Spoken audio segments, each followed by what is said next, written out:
We have new revelations tonight about the ex-president's coup plotting that contain some of the most incriminating evidence yet, and I'll explain. So in the weeks following the election, with his defeat appearing more and more certain, Donald Trump's schemes to stay in power became, as we have chronicled on this show, increasingly desperate.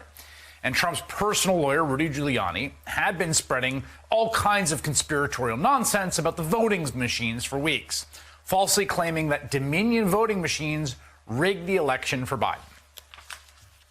It's way beyond what people think, including a very, very dangerous foreign company that did the votes in 27 states, a company that's not American, a company that's foreign, a company that has close ties with Venezuela and therefore China, and uses Venezuelan company software that's been used to steal elections in other countries. I mean, I don't think people have any idea of the dimension of the national security problem that Dominion creates.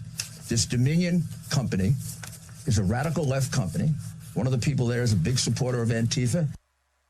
Okay, just to be clear, that's just utterly false, like essentially invented out of whole cloth. It's so false that Giuliani got sued by Dominion for billions of dollars for defamation. That suit's ongoing. But the voting machines, the idea that like inside the black box there was some, magical foreign subversion code that was switching votes, that was something that Giuliani was not letting go of. We know this because shortly after the election, back in December 2020, the Times reported that Giuliani reached out to Ken Cuccinelli, the acting deputy secretary of the Department of Homeland Security, about seizing possession of voting machines as part of a push to overturn the results of the election. And Cuccinelli is said to have told Giuliani there is no authority by which the agency, Department of Homeland Security, could assert control over voting machines in those states. At the time, the New York Times reported that it was unclear whether Trump facilitated the phone call. Well, over a year later, we know the answer. As a new report in the New York Times details, 6 weeks after Election Day, Trump wanted the Department of Homeland Security to seize the voting machines. According to the paper, quote, Trump directed his lawyer, Rudolph Giuliani, to make a remarkable call. Trump wanted Giuliani to ask the Department of Homeland Security if it could legally take control of voting machines in key swing states. Okay, just step back and think about this, because there's something important in all this. So Donald Trump is president of the United States. Donald Trump is a question for a federal agency about a matter of law. One he, as the chief executive of the country, is in charge of, right? I mean, the Department of Homeland Security reports to him. He's the president. But he didn't want to make the call himself. His weird Spidey-Sense about what might be over the line in terms of criminal liability appears to have kicked in. Organized crime, there's a concept called a bagman, right? That's the errand boy, someone who runs the money so the big boss can keep his hands clean. And Trump appears to have realized that he needed a fall guy to do his dirty work for him. So he turned to Rudy Giuliani, the same bagman he used in Ukraine, the guy who got him impeached the first time while he was trying to dig up dirt on the Bidens. This little detail to me is profoundly revealing. Why doesn't the president call the guy at DHS? Why doesn't he go through normal liaisons at the White House? Because he knows it's wrong. He's got to get his dirty trickster to do it, because it is evidence of guilty conscience and corrupt intent. If the president, ex-president, thought he was doing legit, he could have called up DHS himself. He's the president. But he knew. Seizing the voting machines was lawless, possibly criminal, something he had no authority to do, and so he sent Rudy. Go find out if you can take care of that. His personal lawyer to do the dirty work for him. And while Giuliani did make that call, according to the Times, even Giuliani had his limits short of what Trump's were.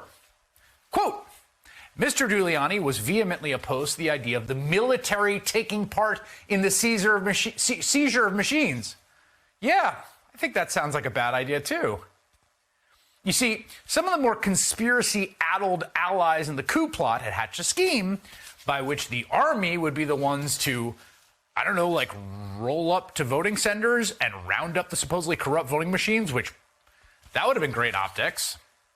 In other words, full authoritarian rule in which the military, in camo and their weapons, go and grab voting machines. And the last bulwark of democracy was apparently Rudy Giuliani, of all people, at least in this one tiny little instance, it's a man who's not particularly known for his sound judgment these days. And that thought is absolutely terrifying. I should tell you, just within the past hour, the New York Times also reported that the committee investigating January 6th is looking into Trump's role in the proposal to seize those machines. We also got an interesting revelation from the Washington Post today that I think is also kind of evidence of corrupt intent, right, of a sort of guilty mindset. And it's about a particular habit of Donald Trump's. We've known for years that Trump made a practice of hand shredding his documents, sometimes tearing them into tiny pieces of confetti. In fact, the government had employees on payroll who would spend their time taping Trump's documents back together. Because, you see, there is a such thing as a Presidential Records Act, and this legislation requires all letters and memos the president touches to be preserved. And I can tell you that people in other administrations take this very seriously, very seriously.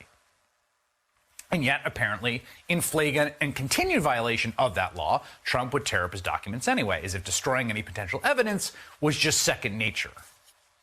Well, today we learned that some of Trump's documents related to the coup, the documents he sued all the way to the Supreme Court to block the January 6th committee from accessing, include papers that had been shredded and needed to be taped back together. Now, we do not know which specific documents were destroyed.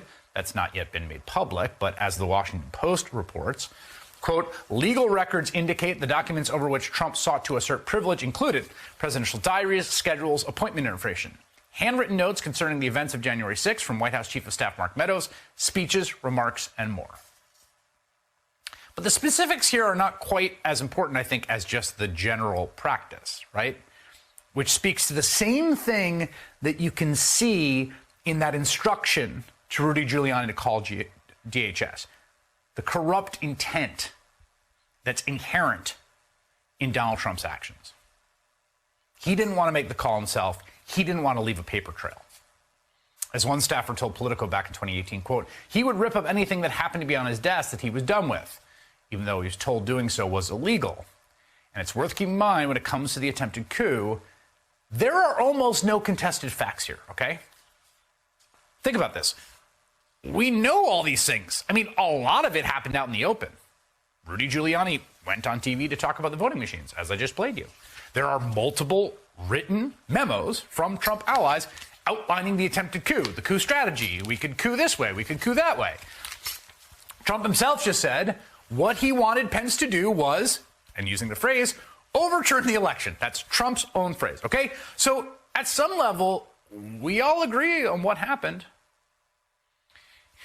Trump's only remaining defense for his actions to drive a stake through the heart of American democracy is that he was so deluded, so fundamentally brain-addled, so out of touch with reality that he sincerely believed the utterly ludicrous, incoherent theory of injustice that the election was somehow stolen from him through this Byzantine, internally contradictory set of actors.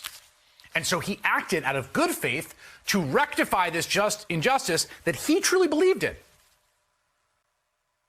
But this evidence completely eviscerates that notion, which, of course, was never that plausible to begin with. If Trump really believed he was not doing anything wrong, why did he not call the Department of Homeland Security himself? Why is he ripping up the pieces of paper to hide the trail?